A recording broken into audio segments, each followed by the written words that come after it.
और इस बीच एक और बड़ी खबर, पहलगाम हमले के 83 दिन बाद एलजी का कबूलनामा। पहलगाम आतंकी हमले की वजह सुरक्षा में चूक है।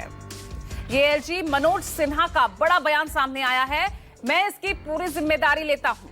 एक अखबार को दे इंटरव्यू में ये तमाम बातें कही हैं जम्मू कश्मीर के एलजी मनोज सिन्हा ने। तो बड़ी खबर आपको बता रहे हैं, मनोज सिन्हा ने एक अखबार को दे इंटरव्यू में ये बड़ा बयान दिया। पहलगाम हमले के 83 दिन बाद एलजी मनोज सिन्हा ने कबूल किया है कि पहलगाम हमले की वजह सुरक्षा में चूक थी, और साथ ही उन्होंने ये भी कहा कि मैं इस हमले की पूरी जिम्मेदारी लेता हूं। तो अपने आप में ये बड़ी खबर, क्योंकि विपक्ष लगातार इसी बात को लेकर सवाल खड़े कर रहा था कि जिम्मेदारी इस हमले को लेकर, इस अटैक को लेकर तय होनी चाहिए। सुरक्षा में चूक हुई है, ये सरकार को मानना चाहिए। और देखिए, पहलगाम हमले के 83 दिन बाद ये बड़ा कबूलनामा जम्मू कश्मीर के एलजी मनोज सिन्हा का। एक अखबार को वो इंटरव्यू दे रहे थे और उसी बीच उन्होंने ये बोला। आसिफ सुहाग जुड़ गए ज्यादा जानकारी के साथ। आसिफ, अपने आप में ये बहुत बड़ा बयान कहा जा सकता है 83 दिन बाद ये कबूलनामा पहलगाम हमले के।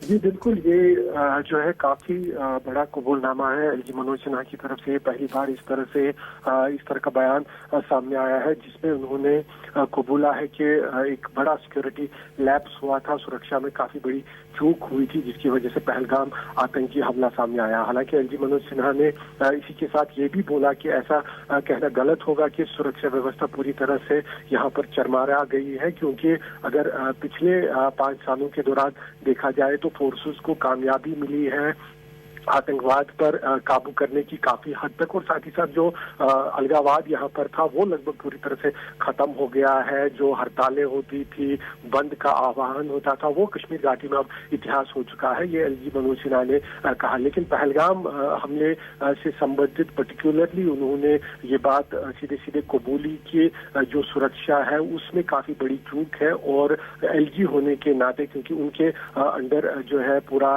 सुरक्षा विभाग आता है, सिक्योरिटी आता है, तो वो उन्होंने अपने ऊपर जिम्मेदारी ली और कहा कि मैं इसकी पूरी जिम्मेदारी लेता हूं। हालांकि मनोज सिन्हा ने इस बारे में और जानकारी देते हुए कहा कि जो एनआईए द्वारा 2 लोग पकड़े गए हैं उससे स्थानीय लोगों की इन्वॉल्वमेंट भी यहाँ पर उजागर होती है, लेकिन जो हमला करने वाले, जो इस वारदात को अंजाम देने वाले आतंकी थे वो पाकिस्तानी थे, ये भी एलजी मनोज सिन्हा ने कहा। जी चलिए, ठीक है आसिफ, बहुत बहुत शुक्रिया आपका इस तमाम जानकारी के लिए। और